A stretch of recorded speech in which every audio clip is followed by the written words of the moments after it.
I ćao svima, dobrodošli u još jedan tutorial. Danas ću vam pokazati kako da ubacite skin u vaš Left 4 Dead. Naravno ako imate Steam, pošto ako nemate ne vjerujem da možete. Odnosno ako imate krekovani Left 4 Dead. Tako da sa Steama možete to samo. Onda prvo nađete vašu igricu, naravno gdje vam je. Odete malo dole, idete na Browse Workshop, ovo ovdje. I naravno, pošto je Steam spor kao kurac, čekamo da uđe u ovdje gdje treba. I onda kad vam se otvori ovako nešto, onda odete tu dole i tu stavite na Weapons. Ako hoćete puške da dodate i tu birate. Znači tu prepušta vama da vi stavite šta god hoćete.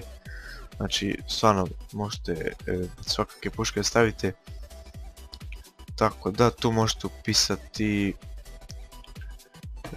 AK-47, ja mislim da sam ovako i ja našao, ako ima, da ovako možete upisati. I ja imam Redline AK, ovdje je ubačen. Sad samo trebam da nađem gdje sam to ja stavio, odnosno gdje sam našao. I dođete ovdje, ne znam da li ima, sad ću vidim.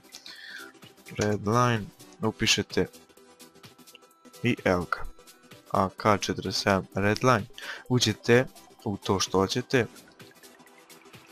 I kao što vidite ovdje odmah imate neke slike kako to sve izgleda. I onda odete tu i kliknete ovaj subscribed, pošto sam ja već to uradio. Ne znam što piše subscribe, ali nema veze. Znači tu samo kliknete i to je to, odnosno imate ga u vašoj igrici. Tako da možete, znači puno skinova ima ovdje, ja sam izbirao sam naravno što meni treba, znači možete svašta, možete da ubacite. Tako da, eto ljudi, to je bilo to za ovaj tutorial, bio neki kratak, ali tražili ste da napravim. Tako da, eto, ako imate neka pitanja, postavite dole u komentar. I samo da vam kažem da sutra kupujem kameru, ljudi, da posle 170 klipova ja sam odlučio da kupim kameru, nema veze.